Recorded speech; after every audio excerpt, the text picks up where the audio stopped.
নবী শুনিয়ে দেন, তোমরা যদি মরে গিয়া মাটির সাথে মিশে গিয়া যদি পাথরও হয়ে যাও, আর যদি তোমরা লোহাও হয়ে যাও, তারপরেও আল্লাহ রব্বুল আলামিন তোমাদেরকে জিন্দা করবেন, আবার তোমাদের উঠাবেন। কেমনে উঠাবেন? আল্লাহ পাক বলেন, ফাসায়াকুলুনা মান ইউঈদুনা, ওরা বলে আমাদেরকে কে উঠাবে, আমাদেরকে কে জিন্দা করবে? আল্লাহ পাক জবাবে বলেন, কুলিল্লাযী ফাতারাকুম আউওয়ালা মাররা, যিনি তোমাদেরকে প্রথম সৃষ্টি করেছেন তিনি আবার তোমাদেরকে জিন্দা করবেন। আল্লাহ পাক সুন্দর করে বোঝাচ্ছেন। এই সব কথা শোনার পরে ফাসায়ুনগিদুনা ইলাইকা রুউসাহুম ওয়া ইয়াকুলুনা মাতা হুয়া, এসব কথা শোনার পরে আল্লাহ বলেন ওই কাফেররা মাথা ঝুলায় ঝুলায় বলে, আচ্ছা তা বুঝলাম। আল্লাহ পাক এবার মানুষকে যুক্তি দিয়ে বোঝাচ্ছেন। কোরআনে কারীম মানতে মানুষ অস্বীকার করলে আল্লাহ ডান্ডার ব্যবস্থা করেন নাই। নবীজিকে বলেছেন, ইন্নামা আনতা মুযাক্কিরুন লাস্তা আলাইহিম বিমুসাইতির, নবী আপনি একজন উপদেশক, উপদেশ দিয়ে যান, আপনাকে দারোগা করে বানাই নাই লাঠি চার্জ করার জন্য, পিটায় মানুষ হেদায়েত করার দরকার। মানুষকে বুঝান, যুক্তি দিয়া বুঝান। আল্লাহ নিজে যুক্তি দিচ্ছেন, আনতুম আশাদ্দু খালকান আমিস সামাউ বানাহা, ওই কাফেরেরা তোমরা যারা পরকালকে অস্বীকার করো, তোমাদেরকে উঠাইতে পারবো না যারা তোমরা বলছো, তোমাদেরকে সৃষ্টি করা কঠিন না ওই বিশাল আকাশটাকে সৃষ্টি করা কঠিন? ওই বিশাল আকাশটাই তো আমি আল্লাহ সৃষ্টি করেছি, জোরে কোন সুবহানাল্লাহ। তত বড় আকাশটারে যিনি বানাইতে পারলেন, সে কথা বুঝি তোমাকে তৈরি করতে পারবেন? আল্লাহ পাক বলছেন, ফানজুর ইলা আসারি রাহমাতিল্লাহি কাইফা ইউহিল আরদা বাদা মাউতিহা, লক্ষ্য করে দেখো এই পৃথিবীর মাটিকে আল্লাহ কিভাবে জিন্দা করেন, মুর্দা মাটি। এই ফেটে যাওয়া চৌচির মাটিতে আল্লাহ পাক বৃষ্টির পানি দিয়ে এই মাটিকে, এই মৃত্যু মাটিকে আল্লাহ পাক যেভাবে জিন্দা করেন, ইন্না যালিকা লামুহিল মাউতা ওয়া হুয়া আলা কুল্লি শাইইন কাদির, সে আল্লাহ পাক তোমরা মরলে পরে আবার এভাবে জিন্দা করতে পারবেন, জোরে কোন সুবহানাল্লাহ। আমার ভাইরা, আল্লাহ পাকের পরে বলেন, দেখো মৃত্যু জমিনকে কেমনে জিন্দা করি।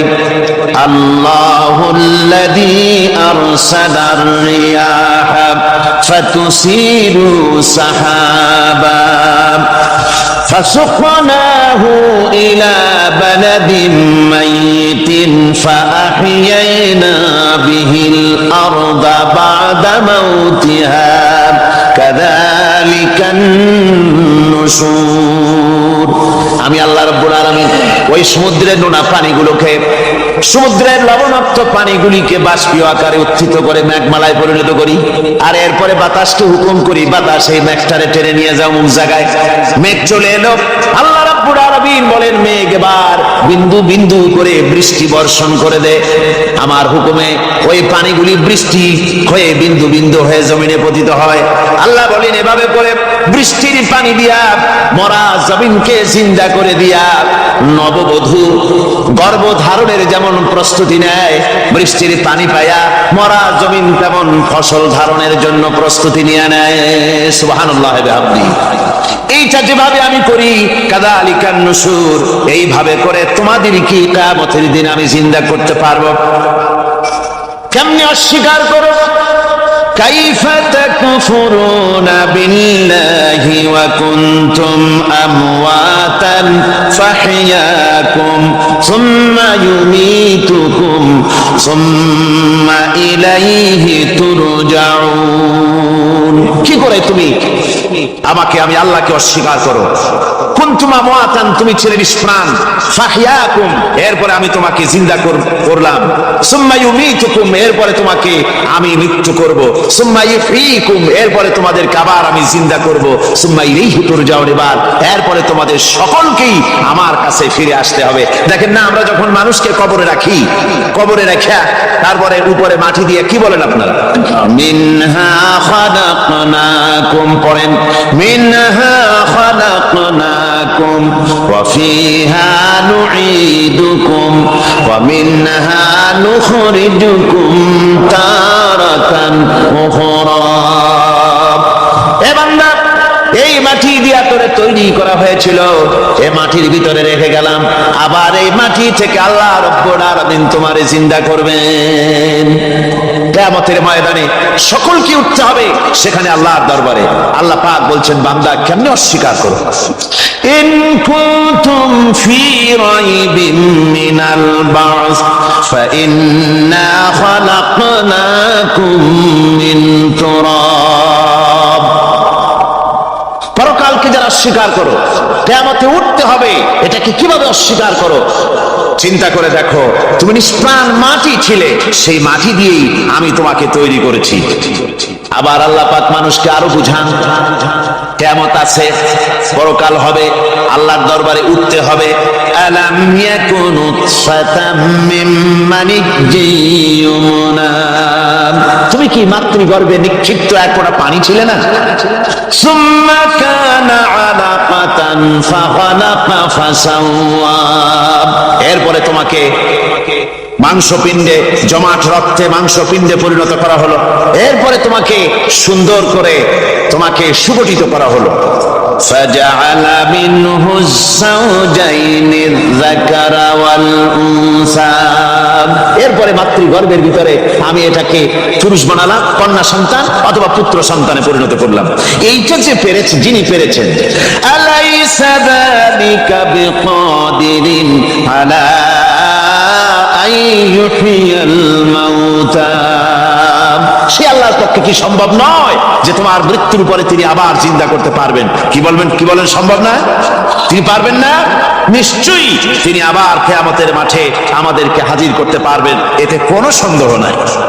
আল্লাহ পাক সেই জন্য এখানে বলতেছেন যে ওরা বাল কাযযাবু বিসসাম, ওরা আসলেই পরকালকে অস্বীকার করেছে। আপনি যে নবী, এতে কোনো সন্দেহ নাই। আপনি খানা খান, আপনি বাজারে যান, এটাই মূল আপত্তির বিষয় না। মূল কথা হলো তারা পরকালকে অস্বীকার করেছে। আল্লাহ পাক বলেন, ওয়া আন্নাস সাআতা আতিয়াতুন লা রাইবা ফিহা, অবশ্যই সে সময় আসবে, সে কিয়ামত আসবেই, এতে কোনো সন্দেহ নাই। একটা অত্যন্ত সুরক্ষিত জায়গায় তোমাকে সংরক্ষণ করা হয়েছিল। সুম্মা খালাকনান নুতফাতা আলাকাতান ফাখালাকনাল আলাকাতা মুদগা, রক্তপিণ্ডকে, নাপাক পানিকে জমাট রক্ত করেছি, জমাট রক্তকে আমি আবার গোশত পিণ্ডে পরিণত করেছি। ফাকাসাউনাল ইযামা লাহমা, এরপরে সুন্দর করে চামড়া দিয়া, গোশত দিয়ে একটা আকৃতি তোমাকে দান করেছি। সুম্মা আনশানাহু খালকান আখারা ফাতাবারাকাল্লাহু আহসানুল খালিকিন, এরপরে সুন্দর একটা বিশেষ একটা আকৃতি দিয়ে তোমাকে আমি সুন্দর করে সুগঠিত করে তোমাকে তৈরি করেছি। সুম্মা ইন্নাকুম বা'দা যালিকা লামাইতুন, এরপরে আমি আল্লাহ রাব্বুল আলামিন তোমাকে মৃত্যু দেব, অবশ্যই তোমাকে মৃত্যুবরণ করতে হবে। সুম্মা ইন্নাকুম ইয়াউমাল কিয়ামাতি তুবআসুন, এরপরে কিয়ামতের দিন আসবে, ওই বিশেষ মুহূর্ত আসবে, সেই নির্দিষ্ট সময় আসবে, ওই কিয়ামতের মাঠে আল্লাহর দরবারে তোমাদের সকলকে উঠতে হবে, কোনো সন্দেহ তাতে নাই। সেই কিয়ামত, যে দিনটা আল্লাহ পাক মানুষের জন্য রেখেছেন, সেই কিয়ামতের অবস্থা বড়ই মারাত্মক। মানুষেরা তা জানে না। মানুষ যদি তা বুঝতে পারতো, জানতে পারতো, তাহলে মানুষেরা গুনাহের কাজ করতে পারতো না। আপনারা কি চিন্তা করেন, ওই যে কাফের গুলি মক্কার জীবনে, রাসূল পাক সাল্লাল্লাহু আলাইহি ওয়াসাল্লামের মক্কি জিন্দেগিতে যে সমস্ত মানুষগুলি চুরি করতো, ডাকাতি করতো, জিনা করতো, বদমাশি করতো, মানুষ হত্যা করতো, এই লোকগুলি ফিরে আসতো কিসের কারণে? তাদেরকে আখিরাতের কথা বলা হয়েছে, এই পরকালের কথা বলা হয়েছে। কোরআন শরীফে আল্লাহ রাব্বুল আলামিন পরকালের কথা মৃত্যুর কথা, কিয়ামতের কথা, হাসরের কথা, সিরাতের কথা, মিজানের কথা, মওতের কথা যত বলেছেন, জান্নাতের কথা যত জায়গায় যতগুলা বলেছেন, সবগুলি আয়াতে কারিমা যদি এক জায়গায় করা যায় তাহলে পুরা কোরআন শরীফের 1/3 10 পারার সমান হবে। জোরে বলেন সুবহানাল্লাহ। যেহেতু পরকালের চিন্তা ছাড়া মানুষের জীবন পরিচ্ছন্ন হতে পারে না, সুন্দর হতে পারে না, অপরাধ মুক্ত হতে পারে না। আল্লাহ পাক বলেন সেই দিনটি বড়ই ভয়ানক, বিপজ্জনক। ওই দিনটির ব্যাপারে আল্লাহ পাক তার বান্দাদেরকে সতর্ক করে দিয়েছেন, বান্দারা সতর্ক হয়ে যাও, এইভাবে দিন যাবে না, কিয়ামত আসবে। আর ওই কিয়ামত এত মারাত্মক হবে, আল্লাহ সতর্ক করছেন বান্দাদেরকে, ইয়া আইয়ুহান নাসুত্তাকু রাব্বাকুম ইন্না যালজালাতাস সাআতি শাইউন আযীম। হে মানব সকল, আত্মরক্ষা করো খোদার গজব থেকে, আল্লাহর গজব থেকে আত্মরক্ষা করো। ইন্না যালজালাতাস সাআতি শাইউন আযীম, সেই কিয়ামতের সেই কম্পন খুবই মারাত্মক, খুবই ভয়াবহ কম্পন সৃষ্টি হবে সেদিন। ইয়াউমা তারাউনাহা তাযহালু কুল্লু মুরদিআতিন আম্মা আরদাআত, সেদিন দেখতে পাবে স্তন্যদায়িনী মা, যে মা তার সন্তানকে দুধ দেয়, ওই মাও তার দুধের বাচ্চার কথা ভুলে যাবে, মনে থাকবে না। আল্লাহ রাব্বুল আলামিন বলেন, ওয়া তাদাউ কুল্লু যাতিন হামলিন হামলাহা, গর্ভধারিণী মেয়ে লোক তাদের গর্ভ খসে পড়বে।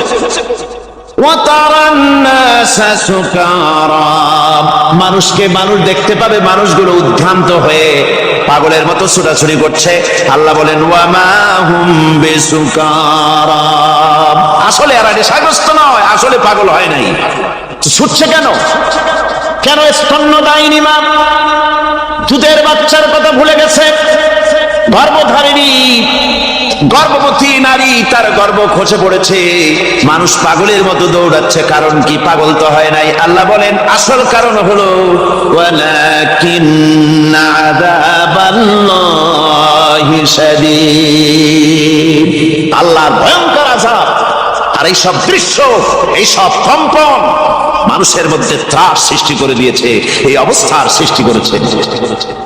আমার ভাইয়েরা, আল্লাহ পাক বলেন, ওয়া আনযিরহুম ইয়াওমাল আজিফাতি ইযিল কুলুবু নাদাল হানাজিরি কাযিমিন। ও নবী, মানুষদেরকে আপনি সতর্ক করেন, ওই দিনটা এমন হবে ভয়ের চোটে মানুষের কলিজা তার মুখের কাছে চলে আসবে। মানুষ ভয়তে অস্থির হয়ে যাবে, কলিজা গলার কাছে চলে আসে। সেই দিনের কথা তাদের শোনায় দেন। ওই দিনটা এমন মারাত্মক দিন, ফাকাইফা তাত্তাকুনা ইন কাফারতুম, যুবক ছেলে বৃদ্ধে পরিণত হয়ে যাবে, কিশোরগুলি তরুণগুলি বৃদ্ধে পরিণত হয়ে যাবে। আমার বন্ধুগণ, মানুষ সেদিন দিক বিদিক হয়ে দৌড়াতে থাকবে, পালাবো কোথায়? আল্লাহ কোরআন শরীফে সব কথা বলে দিয়েছেন। ইয়াকুলুল ইনসানু আইনাল মাফার, কোথায় ভাগবো, পালাবো কোথায়? অস্থির হয়ে মানুষ দৌড়াতে থাকবে, পালাবো কোথায়, যাব কোথায়? আল্লাহ বলেন, কাল্লা লা ওয়াজারা ইলা রাব্বিকা ইয়াওমাইদিনিল মুস্তাকার, ভাগবার কোন রাস্তা নাই, পালাবার কোন পথ নাই, একমাত্র তোমার রব ছাড়া, আল্লাহর দরবার ছাড়া পালানোর কোন রাস্তা আজার নাই। আমার বন্ধুগণ, এই কঠিন সময়, এই কঠিন দিনে, পরকালের এই দিনে, কিয়ামতের এই মারাত্মক অবস্থায় সকলকে উঠতে হবে।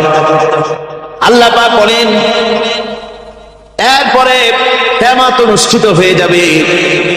সূরা ফুরকানে আল্লাহ বলছেন, ইযা রাআতুহুম মিন মাকানিন বাঈদিন সামিউ লাহা তাগায়ুযান ওয়া যাফীরা,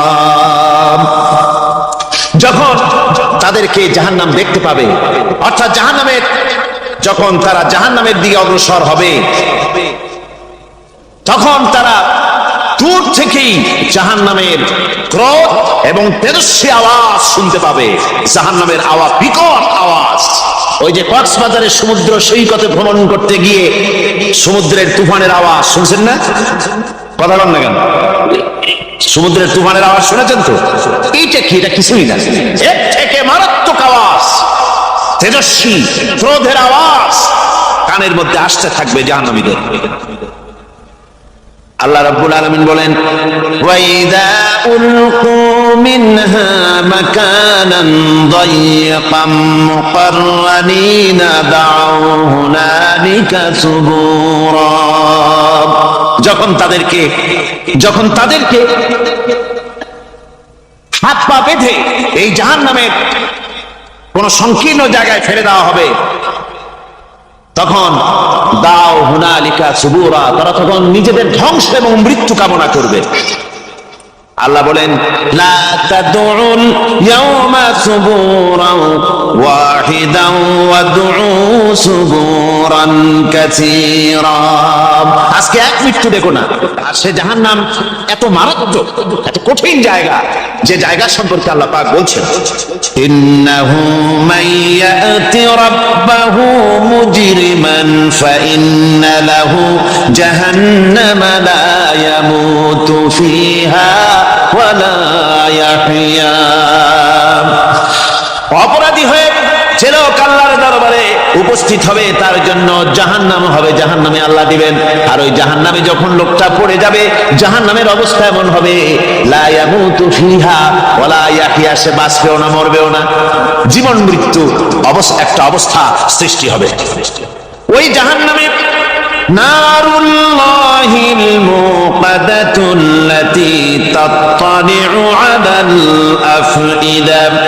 জাহান্নামের প্রচন্ড আওয়াজ, এই আগুন উৎক্ষিপ্ত হয়ে তাদের কলিজা পর্যন্ত, অন্তর পর্যন্ত স্পর্শ করবে এই আগুনের তাপ। আর এদের পাহারায় রাখা হবে, ইন্নাহা আলাইহিম মুসাদাতুন ফি আমাদিন মুমাদ্দাদা। জাহান্নামীদের পাহারায় রাখা হবে নির্মম, কঠোর ব্যবহার, কর্কশ আওয়াজ, কর্কশ ভাষী এ ধরনের ফেরেশতাদেরকে রাখা হবে তাদের পাহারায়, তারা নিয়োজিত থাকবে। আল্লাহ রাব্বুল আলামিন বলেন, ও দুনিয়ার মানুষ, ইয়া আইয়ুহাল্লাযীনা আমানু আনফুসাকুম ওয়া আহলিকুম নারা। ওই ইমানদারেরা, আল্লাহর তো দয়া বেশি বান্দার জন্য। বান্দার উপরে দয়া কার সবচেয়ে বেশি? সবচেয়ে বেশি দয়া হলো বান্দার উপরে আল্লাহ। আল্লাহ চান না যে সে জাহান্নামে যাক, কঠিন জায়গা জাহান্নাম। আল্লাহ বলেন, ও মুমিনেরা, তুমি নিজে আর তোমার পরিবারকে জাহান্নামের আগুন থেকে রক্ষা করো, আগুন থেকে রক্ষা করো, জাহান্নামের রাস্তা থেকে তাদের ফিরাও। ওই জাহান্নাম, যেই জাহান্নামের ইন্ধন হবে মানুষ আর পাথর। ফিরাও জাহান্নাম থেকে মানুষকে, তোমার সন্তানদেরকে ফিরাও। আজকে যে সব সন্তানের আল্লাহ বলেন তুমি নিজে বাঁচো, আহলো আয়ালকে বাঁচাও। যে সব সন্তান তোমার নামাজ নাই, রোজা নাই, আল্লাহ পরকালের চিন্তা নাই, যারা ইসলামকে বিশ্বাস করে না, যারা মনে করে কোরআন হচ্ছে বেহেশত দোজখের কথা শুধু, ওতে কোন মানুষের অর্থনীতি, সমাজনীতি, রাজনীতির ব্যাপার নাই, মানুষের জীবনের দরকারি জিনিসগুলি সেখানে নাই। সুতরাং আমরা যদি দুনিয়ায় সুখ সমৃদ্ধি পেতে চাই, তাহলে আমাদেরকে মানুষের তৈরি করা মতবাদ মানতে হবে। এইভাবে ছেলেরা যখন মানুষের তৈরিকার মতবাদের দিকে যখন দৌড়ায়, মা বাপ যদি তাদেরকে না ফিরায়, জাহান্নাম থেকে বাঁচাবার জন্য যদি চেষ্টা না করে, কিয়ামতের দিন ওই সন্তানেরা জাহান্নামে যখন জাহান্নামের অর্ডার